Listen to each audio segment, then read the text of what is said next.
Je dois dire que ce problème, d'une certaine façon, n'a jamais existé pour moi parce que mes premiers travaux, vraiment au tout début, étaient déjà des travaux entièrement publics grâce à des commandes que j'avais pu avoir, même si le travail que je faisais à l'époque, je parle de 1960-61, n'avait évidemment strictement rien à voir avec ce que j'ai fait plus tard.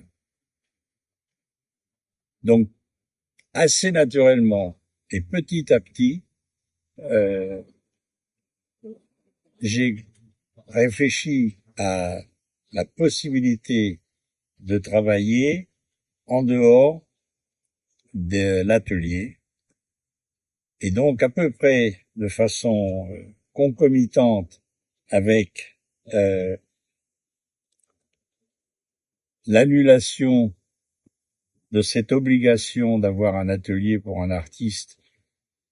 Et quand j'ai décidé de ne plus m'en soucier, évidemment, ma porte de sortie, étant parisien, c'était de travailler dans la rue.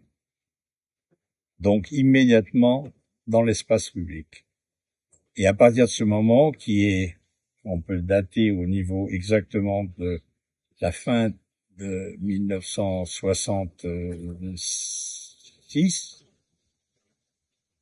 j'ai commencé à travailler 67 dans la rue et je me suis intéressé de plus en plus à ce que voulait dire de travailler dans des espaces hors euh, musée, hors galerie, etc. J'ajouterais quand même que quand j'ai commencé à faire ça, je n'avais quasiment jamais été invité ni dans une galerie ni dans un musée. Donc j'étais déjà extérieur au système, disons, officiel de l'art.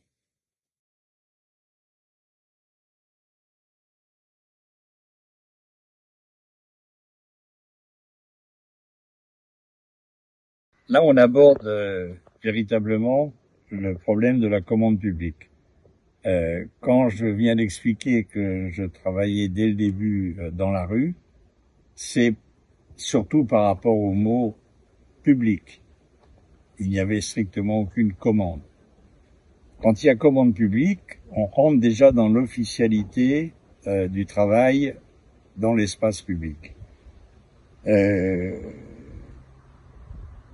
la grande difficulté, il y a plusieurs difficultés, mais la plus grande, à mon avis, qui se pose à tout artiste et qui se pose même par rapport à la société, par rapport aux travaux faits dans l'espace public, c'est le problème de la maintenance et on peut dire, puisque ça va presque ensemble, de la survie du travail en question. Je pense que c'est le point le plus obscur et le moins bien euh, à la fois considéré et le moins bien suivi à peu près partout dans le monde lorsque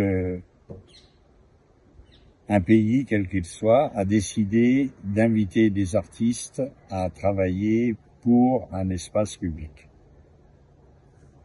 Pour le dire très vite, il faut aussi pas oublier que le travail dans l'espace public est une chose qui est relativement récente dans l'histoire de l'art occidental. Il y a eu l'espace public quasiment constamment utilisé. Prenons une date, mais c'est toujours un peu stupide, mais disons, depuis la Renaissance, tous les artistes jusqu'à la fin du XIXe siècle ont été habitués à faire des travaux dans l'espace public. La commande était très forte, l'Église, les États, etc. Et puis, au début du XXe siècle, ça s'est amenuisé et ça a quasiment disparu. On peut dire que si on prend la France, les seuls travaux véritablement constants qui ont été faits dans l'espace public, c'est les monuments aux morts. Mais sinon, il n'y a jamais eu de véritable politique pour faire des travaux dans l'espace public. Et ce que je veux dire par là, c'est que la mémoire du travail fait, que ce soit pour l'intérieur d'un monument, l'extérieur d'une rue, d'une place, etc., c'est évidemment complètement perdu dans l'habitude des artistes. Donc quand c'est redevenu à la mode, il y a à peu près 100 ans pendant lesquels la commande publique n'a pas existé. Sauf, alors on peut très vite dire, il y avait des monuments dans l'esprit de la commande publique, dans pas mal de pays totalitaires, où la mise en place et l'éloge généralement des chefs de ces États totalitaires, que ce soit l'Union soviétique ou que ce soit la Chine, ont été sculptés. On peut aussi inclure ça dans la commande publique. En Occident, il y avait très peu d'activités jusque dans les années 80 à ce niveau-là. Et donc, tout artiste qui a accepté, d'abord qui a été invité, et ensuite qui a accepté de faire quelque chose, s'est trouvé devant quelque chose d'intéressant parce que, d'une certaine façon, il fallait réinventer tout ce système qui avait disparu. Et on ne pouvait pas non plus recopier ce qui a pu se faire à l'époque où la commande publique existait. Et c'est là où on s'aperçoit qu'à la fois de la part des commanditaires et aussi des artistes, il y a eu très peu, dans un premier temps, de soucis pour la maintenance de l'œuvre. Donc je pense que le gros problème, évidemment, si on veut faire un travail dans l'espace public, sauf si on décide que cette œuvre, et ça peut aussi être très intéressant, est érigée pour exister pour 3 mois ou pour 3 ans, là on contrôle sans trop de problèmes. Mais si c'est pour être là pour plusieurs années, pas pour dire pour des choses extravagantes de centaines d'années, mais en tout cas pour plusieurs années, la maintenance est le point crucial. Et on sait aussi que c'est à cause d'une mauvaise maintenance que, en général, l'œuvre publique a une très mauvaise réputation parce qu'on dit « Ah mais regardez, ça ne tient pas le temps, ça marche plus » pour les choses qui ont des systèmes qui font que il y a des moteurs ou il y a d'éclairage, etc.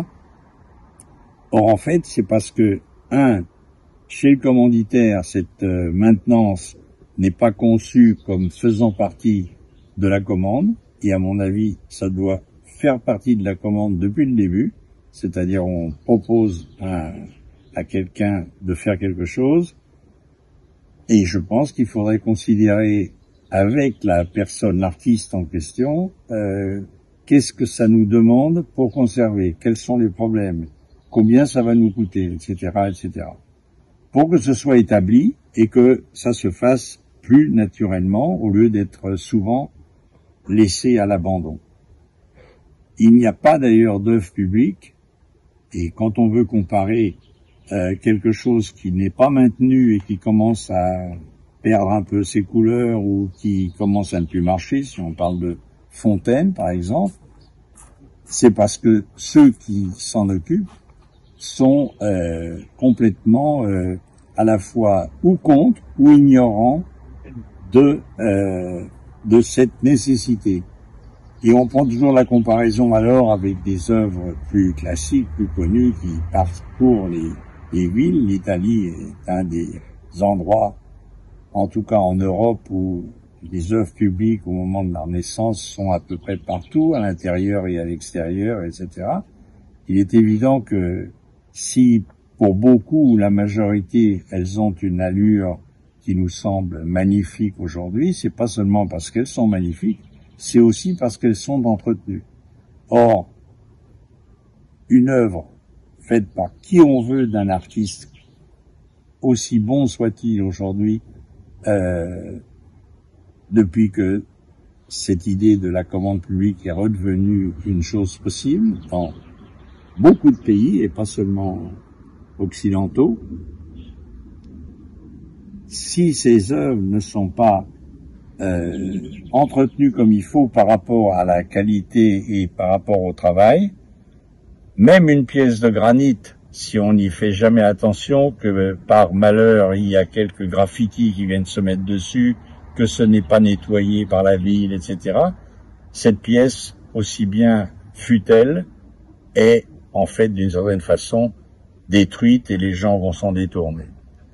Donc je pense que le point crucial, c'est la maintenance et la façon d'introduire cette maintenance dans une obligation, puisque, dernière chose, l'œuvre publique, c'est là où le politique est le plus proche de la conception d'une œuvre, alors que dans le musée, dans la galerie, le politique est toujours là, mais d'une façon assez éloignée. En tout cas, dans la commande publique, le politique est tout de suite là. Non pas pour dire que le politique va dire ce qu'il faut, mais c'est le politique qui tient un petit peu, justement, cette possibilité, cette obligation de la maintenance.